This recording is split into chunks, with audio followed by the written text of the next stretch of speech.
Selamat mendengarkan podcast ini. Shalom Bapak Ibu dan saudara-saudara yang dikasihi oleh Tuhan Yesus Kristus. Kebenaran saat ini berjudul Liciknya Hati Manusia. Saudara-saudara, firman Tuhan dalam Yeremia pasal 17 ayat 9 berkata, betapa liciknya hati, lebih licik daripada segala sesuatu. Hatinya sudah membatu. Siapakah yang dapat mengetahuinya? Dalam terjemahan aslinya tertulis, hatinya sudah begitu sakit, membatu atau desperately sick, ya, sakit parah, sakit berat. Siapa yang dapat mengetahuinya? Kalau kita melihat di dalam bahasa aslinya, hati ini menipu. Dalam bahasa Inggris, deceitful, insidious, ya. Dari kata dalam bahasa Ibrani akob. Apa sebenarnya maksudnya? Lebih licik dari segala sesuatu. Hal ini sejajar artinya dengan apa yang ditulis oleh Paulus di dalam Roma 7 ayat 15. Bahwa ia tahu apa yang baik, ia berniat berbuat baik, tetapi yang jahat yang ia lakukan.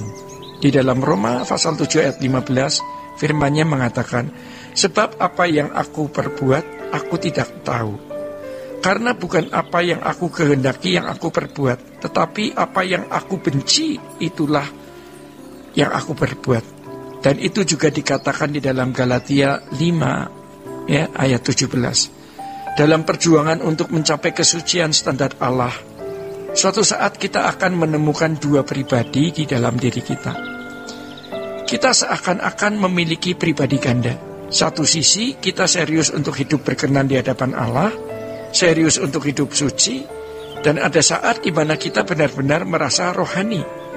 Pada waktu kita di gereja, ya, pada waktu kita berdoa, ya, pada waktu kita memimpin pujian, pada waktu kita berkhotbah, pada waktu kita memimpin seminar, pada waktu kita berceramah rohani, atau pada waktu kita hadir di sebuah acara rohani. Tetapi di luar dari acara itu atau di luar lingkungan kegiatan rohani itu, kita bisa menjadi pribadi yang lain, ya. Dan bagi kita yang berjuang atau bergumul untuk mencapai kesucian, kita bisa mengerti apa yang dimaksud bahwa seakan-akan ada pribadi ganda di dalam diri kita. Pribadi jahat di dalam diri kita itu bisa menunjuk manusia lama yang sudah terdidik oleh lingkungan dan juga sudah terpengaruhi oleh lingkungan. Sehingga dengan liciknya itu bisa mengarahkan kita melakukan perbuatan-perbuatan tertentu atau sikap hati tertentu. Ia bisa menyeret kita dalam perbuatan-perbuatan yang tidak pantas. Ia bisa menyeret kita kepada perbuatan-perbuatan yang memalukan. Ia bisa menyeret kita kepada tindakan-tindakan yang menyakiti orang lain. Dan itu otomatis. Dan ia juga bisa mengarahkan kita menjadi sombong, menjelekkan orang, membuat kesan buruk tentang seseorang, dan lain sebagainya. Saudara-saudara yang dikasihi Tuhan, ketika kita sadar, kita mulai memeranginya. Tetapi ironis ketika kita sering tidak memeranginya, karena kita tidak sadar bahwa itu manusia lama kita yang telah menguasai hidup kita, dan kita terjebak oleh manusia lama kita yang licik tersebut. Tetapi kalau kita sadar, kita bisa meredam sampai akhirnya kita tidak bisa dikuasai lagi. Hati itu licik, ya. Dalam kelicikannya, dia mengarahkan kita untuk melakukan sesuatu. Maka kita harus betul-betul bergantung kepada Roh Kudus yang dapat menuntun kita kepada segala kebenaran. Di sini peran Roh Kudus besar, ya. Kalau kita mengaktifkannya, jadi kita mohon Roh Kudus memimpin kita. Makin kita bersungguh-sungguh mau hidup suci, makin kita sungguh-sungguh mau melepaskan diri dari manusia lama, makin keras secara Roh Kudus berbicara kepada kita. Jadi kita harus memiliki gairah yang kuat, ya, yang sekuat-kuatnya untuk memiliki kehidupan yang suci dan berani mempertaruhkan hidup kita tanpa batas untuk itu. Rindu hidup suci, rindu tidak melukai hati Tuhan, rindu menyenangkan hatinya. kita pasti akan jatuh bangun, sebab manusia lama kita itu kuat. Ingat, kodrat dosa dalam diri kita itu licik, kuat, menyatu, dan cerdik mencari momentum.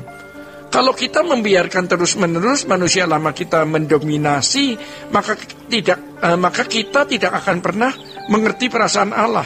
Kita tidak akan pernah mengerti pikiran Tuhan Yesus Kristus. Kita akan selalu dalam kelicikan. Misalnya, ya, bagaimana kita bisa untung, tidak peduli orang lain buntung, ya. Kita hanya haus keuntungan diri sendiri. Kita tidak peduli perasaan orang. Kita gila hormat tanpa kita sadar. Kita materialistis tanpa kita sadar. Dan itu bukan hanya terjadi untuk jemaat, juga untuk pendeta, untuk rohaniawan. Setiap kita sangat berpotensi untuk terjerembab ke dalam kubangan pikiran, kedagingan, atau pikiran duniawi. Oleh sebab itu, kita harus mengenali dengan benar, ya, manusia lama kita itu. Itulah sebenarnya firman Tuhan di dalam 1 Petrus pasal 1 ayat 14 menasihati kita. Jangan turuti hawa nafsu yang menguasai kamu pada waktu kebodohanmu. Ya, pada momentum-momentum tertentu, pada saat-saat tertentu, ya.